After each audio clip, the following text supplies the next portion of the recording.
उन्होंने दर्स बुखारी के अंदर ये वाकया हमें सुनाया था। फरमाया कि हजरत शाह साहब ने आपने इल्म के मुताबिक गुफ्तगू जब शुरू की तो कई उलमा खड़े हो गए और उन्होंने कहा किनको स्टेज पे बिठा दिया, इनकी बात तो हमें समझ में नहीं आती है, अवाम को क्या समझ आएगी। तो कहा हजरत खान भी खड़े हो गए और शाह साहब नीचे बैठे। जो ही नीचे बैठे तो कहा हजरत थानवी अलैहिर्रहमान ने खड़े होकर एक जुमला कहा था।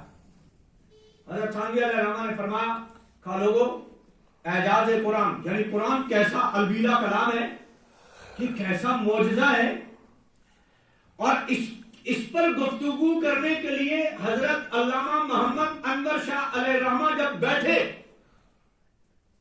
तो आप लोग हाथ जोड़ के खड़े हो गए कि भाई इनकी बात हमें समझ में नहीं आती है, जरा नीचे उतरकर आपने इल्मी मकाम से बहुत नीचे उतरकर बात करें तब हमें बात समझ में आएगी।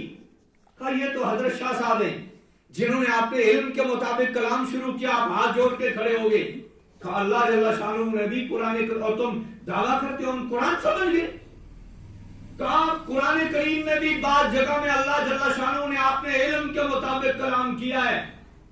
जनाब नबी पाक सल्लल्लाहु अलैहि वसल्लम के जमाने से लेकर मौजूदा जमाने तक के तमाम मुफस्सिरीन जब उन मुकामात पर पहुंचते हाथ जोड़ के खड़े हो जाते हैं कि अल्लाह ही इनकी मुराद को जानता है, हम नहीं जानते। कहिए अलिफ लाम मीम हा मीम यासीन, ये जो हरूफ मुक़त्तआत हैं, फरमाया ये अल्लाह जल्ला शानहू ने आपने इल्म के मुताबिक कलाम किया है, और बाकी आयतें जो हैं वो थोड़ा नीचे उतर कर कलाम किया है ताकि मेरे बंदे समझ जाएं। का तुम शाह साहब का कलाम नहीं समझ सके और तुम्हारा दावा हम कुरान को समझ गए। का कुरान को समझने के लिए सहाबाए किराम ने अपने घुटने नबी के सामने टेक दिए, तब जाकर उनके अंदर कुरान के उलूम आए। और कुरान कहता है युदिल्लु बिही कसीरन व यहदी बिही कसीरा, कुरान के जरिए हिदायत भी देंगे, गुमराह भी करेंगे। अब कुरान सरापा हिदायत की किताब है और इसमें गुमराही कहां से आई? गुमराही इसमें तब आएगी जब आयत लोगे कुरान की, मतलब लोगे अपने घर का, तो कुदरती बात है गुमराही आएगी। जिस तरह मिर्जा कादियानी मलून उसने नबूवत का दावा किया और उसके बाद उसने जितनी आयतें पेश की, आयतें तो ली कुरान से, मतलब लिया अपने घर का, और उसमें हदीस पाक ली जनाब रसूलुल्लाह सल्लल्लाहु अलैहि वसल्लम की, मतलब लिया अपने घर का।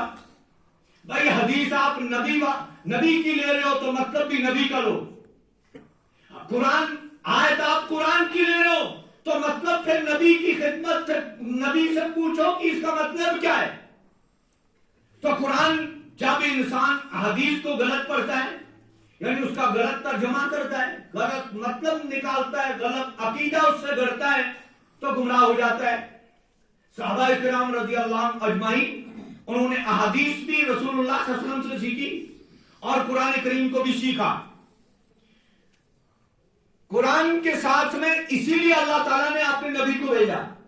आप देखते हैं मार्केट में छोटा सा प्रोडक्ट आता है कंपनी का और उसके साथ में एक बुक आती है और वो उसमें सारा उसमें वो तफसील लिखी होती है, इसको यूज कैसे करना है सब इसके अंदर वो सारी चीजें लिखी होती है।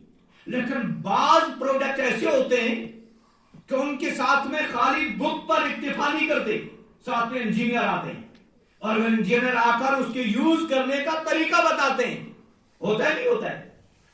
बहुत सारी ऐसे कारखाने हैं उनके अंदर ऐसी मशीनरियां हैं कि उनके इस्तेमाल करने के लिए बाकायदा इंजीनियर आते हैं और फिर आकर पहले उसको वो फिट करते हैं, फिट करने के बाद फिर उसके यूज करने का तरीका वो समझाते हैं, यानी प्रैक्टिकल, और उसको चलाना सिखाते हैं, बंद करना सिखाते हैं, सब चीजें उसके जिस तरह उसको इस्तेमाल करना है